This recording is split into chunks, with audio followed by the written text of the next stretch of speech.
यार कहीं कुछ सही नहीं चल रहा। चाचा जी की मृत्यु इतनी जल्दी।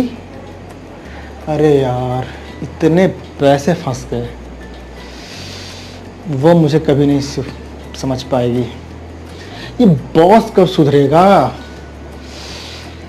ये सारे कुछ ऐसे हालात हैं जो आपके बुरे वक्त को दर्शाते हैं। नमस्कार, ज्ञान गुरु सैंडी के इस एपिसोड में मैं संदीप आपका तहे दिल से स्वागत करता हूँ। चलिए आज आप और हम दोनों मिलकर इस बुरे वक्त के छक्के छुड़ाते हैं। तो चलिए शुरू करते हैं। तो आइए सबसे पहले ये जानते हैं कि ये बुरे वक्त होते कितने प्रकार के हैं। First and foremost financial problem यानी money related problem. Second is death या फिर आपका paralysis case. Third is failure. Fourth is work pressure and fifth is relationship. चलिए इनके बारे में डिटेल में बात करते हैं।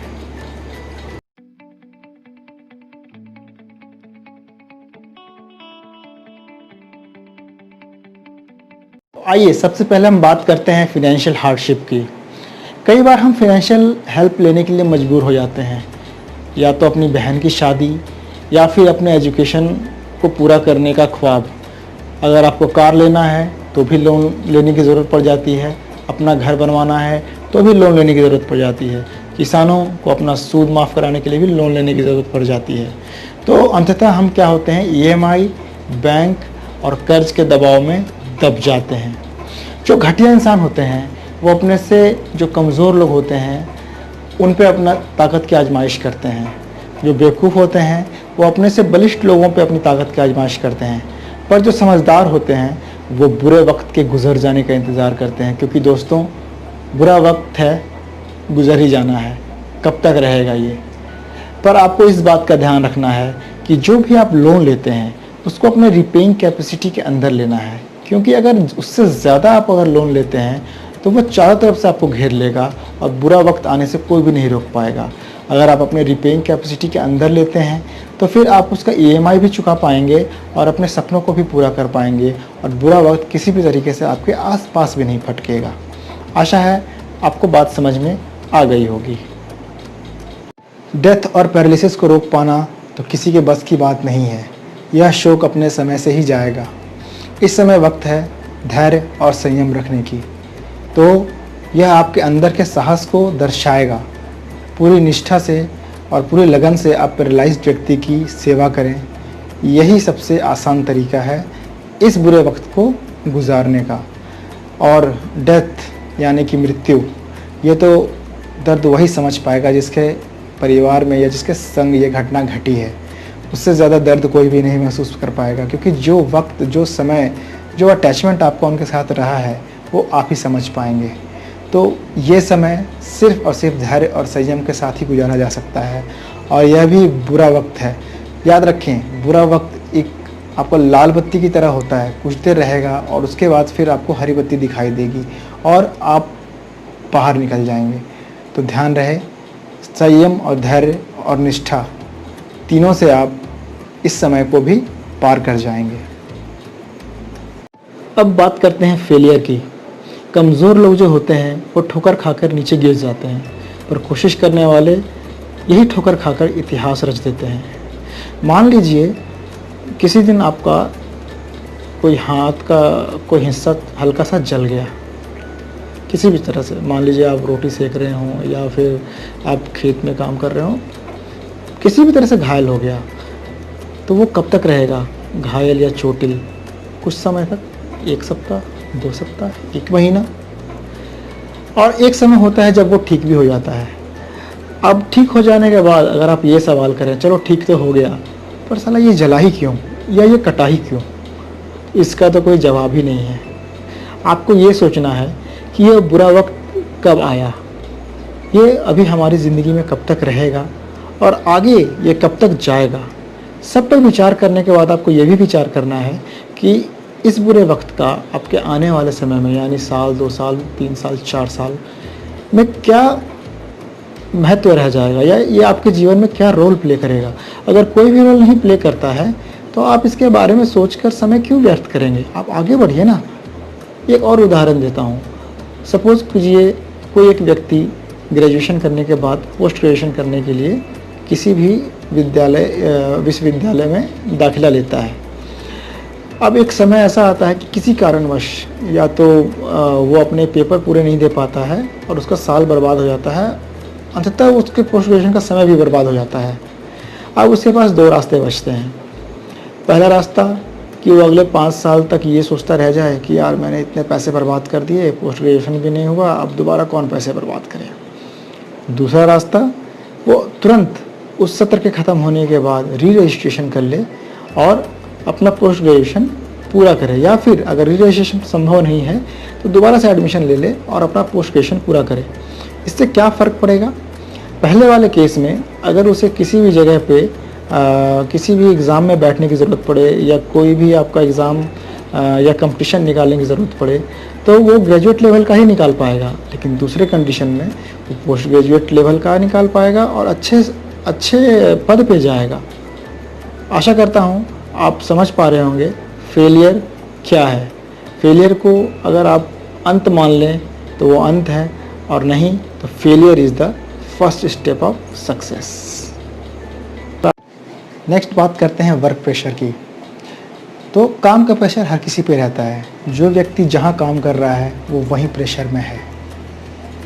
तो इसका क्या कारण हो सकता है? कारण ये है कि आउटपुट आपको ज़्यादा चाहिए, आपके पास मैन पावर कम है और आपकी जो है मशीन वो इंसानों को रिप्लेस कर रही है।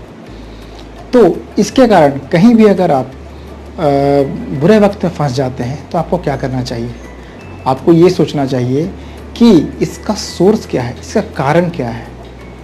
मेरे कहने का मतलब है कि जो इसका जड़ है, जो इसका सोर्स है, उसको कट करें।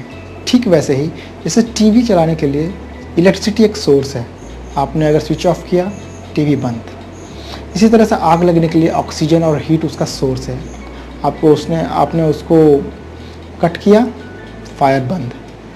ठीक उसी प्रकार से आपको भी इस पे विचार करना है, क्योंकि हर ऑफिस में आपको इस तरह के लोग मिलेंगे जो आप पे हावी रहना चाहते हैं। आप इरिटेट भी होंगे और आप उनको अवॉइड भी नहीं कर पाएंगे। कई बार ऐसा हो जाता है कि हम उसी बॉस के अंडर काम कर रहे हैं जिसके अंदर हम काम नहीं करना चाहते हैं, वो हमारे सर पे घर कर जाता है। तो हमें करना क्या है? हमें बस क्या करना है, थोड़ा रिलैक्स करना है। काम आउटपुट हम उतना ही दे पाएंगे जो हमारी कैपेसिटी है। मैक्सिमम कैपेसिटी आप अपना पूरा योगदान दीजिए, ये मैं बिल्कुल भी नहीं कह रहा कि अपना योगदान मत दीजिए, पर उतना ही दीजिए जो आपको प्लेजर के रूप में रहे, ना कि प्रेशर के रूप में रहे। कुकर में बहुत ज़्यादा प्रेशर डाल देने से कुकर फट जाता है। आपको ये ध्यान रखना है कि आपके पीछे फैमिली भी है, तो वर्क प्रेशर को वर्क प्रेशर की तरह रखें। ये कई बार बुरा वक्त वहाँ भी आता है और वो भी बुरा वक्त एक बार आपका गुजर जाएगा। तो प्लेजर और प्रेशर में थोड़ा ही फ़र्क है। काम को प्लेजर के रूप में दें, एंजॉय करते हुए करें, लोगों को अवॉइड करना सीखें जिनसे आपको इरिटेशन होता है। फिर देखिए शायद ये बुरा वक्त आपका निकल जाए। Last but not the least, relationship.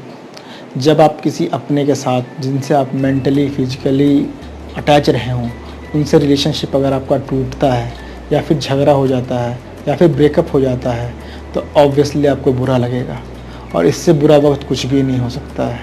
लोग कहते हैं कि आप अपने इमोशंस को कंट्रोल कीजिए, पर नहीं हो पाता मेरे भाई। कई स्ट्रॉन्ग लोग हैं जो मन में ही इन चीज़ों को रख लेते हैं, और कई ऐसे इमोशनल लोग होते हैं जिनके आंसू छलक जाते हैं। तो मेरी मानिए तो उन आंसू को आप छलकने दीजिए। एक पूरा दिन ले लीजिए आप, उससे होगा क्या, एक वक्त ऐसा आ जाएगा जब आप रिलैक्स फील करेंगे और नेक्स्ट किसी भी जॉब के लिए आप तैयार रहेंगे। यानी कि अगर कल आपका इंटरव्यू है या कल आपका किसी तरह का बहुत ज़्यादा मेहनत वाला काम है, तो आज आपने अपने सारे दर्द को निकाल दिया तो आप काफ़ी हल्का महसूस करेंगे और आप कल के लिए तैयार रहेंगे। सपोज कीजिए आपसे कुछ ऐसी गलती हो गई जिसके कारण आपका बहुत नज़दीकी रिलेशनशिप, यानी कि सपोज कीजिए पेरेंट्स या फिर वाइफ के साथ बिल्कुल रिलेशनशिप ही ख़त्म हो जाए, तो इससे बुरा तो कुछ हो ही नहीं सकता यार। पर इसमें क्या करेंगे, इस बुरे वक्त को कैसे हम लोग पार करेंगे? आधी जनता तो ये सोचने में वक्त ख़त्म कर देती है कि वो पहल करे सामने वाला, यानी कि हमारी गलती हमें नहीं दिखती, सामने वाले की सारी गलतियां हमें दिखती हैं। हम इंतज़ार करते हैं कि सामने वाला कब पहल करे, और सामने वाला ये इंतज़ार करता है कि हम कब पहल करें, और इसमें रिलेशनशिप और ख़राब हो जाता है, बेहतरीन नहीं हो पाता। तो इसका उपाय क्या है? उपाय ये है कि पहले तो आप एनालाइज़ कीजिए कि आपने गलती क्या की है। सपोज़ कीजिए उदाहरण के रूप पे कि मेरे किसी गलती की वजह से मेरे पेरेंट्स यानी मेरे पापा के साथ मेरा झगड़ा हो गया। दैट डज़न्ट मीन कि मैं उस रिलेशनशिप को ख़त्म कर दूँ। मतलब इतना ज़्यादा झगड़ा हो गया कि बातचीत ही नहीं हो पा रही है। मुझे क्या करना चाहिए? I should take one full day, पूरा दिन लेना चाहिए मुझे सोचने के लिए। अगर किसी बात का दुख लगा हो तो उसको हम आंसुओं के द्वारा या कुछ और थिंकिंग के द्वारा बाहर भी निकाल सकते हैं। जब आप रिलैक्स हो जाते हैं तो आप जाइए अपने फादर से बात कीजिए और उनसे उन टॉपिक पे बात कीजिए जो इससे अलग हो, यानी उनके कॉलेज के दिनों के, उनकी पढ़ाई के दिनों के, उनके स्ट्रगल के दिनों के, उनकी जॉब के दिनों के। फिर देखिए आपके फादर आपसे इतना प्यार करते हैं कि वो पुरानी बातों को नज़रअंदाज कर अपने पुराने बातों को आपसे शेयर करेंगे। ये वही बातें होंगी जो आप कई बार सुन भी चुके होंगे, आपको याद भी हो चुका होगा, परंतु आप धैर्य से उनकी बातों को सुने। फिर एक ऐसा वक्त आएगा जब उनके पास बताने के लिए कुछ भी नहीं रहेगा, वो सारा कुछ अपना बाहर निकाल चुके होंगे, और फिर उन्हें आप गले लगा लीजिए। ये मुन्ना भाई वाला मुन्ना भाई MBBS जो आपने मूवी अगर देखी होगी तो उसका भी फार्मूला है झप्पी वाला। ट्राई करके देखिए, शायद आपके कुछ रिलेशनशिप सुधर जाएँ। मुझे पता है कि टॉपिक काफ़ी लंबा खिंच गया है, पॉइंट्स और भी हैं, इसे हम फिर कभी पूरा करेंगे। अगर आप अपने आप को इससे कनेक्ट कर पाते हैं तो एक लाइक और एक सब्सक्राइब तो बनता है, साथ ही बेल आइकन को भी दबा दीजिए ताकि इस तरह के वीडियोस के नोटिफिकेशंस आपके पास समय से पहुंच पाएँ। गौतम बुद्धा का प्रकाश आपके ऊपर इसी तरह पड़ता रहे। नेक्स्ट वीडियो तक के लिए नमस्कार।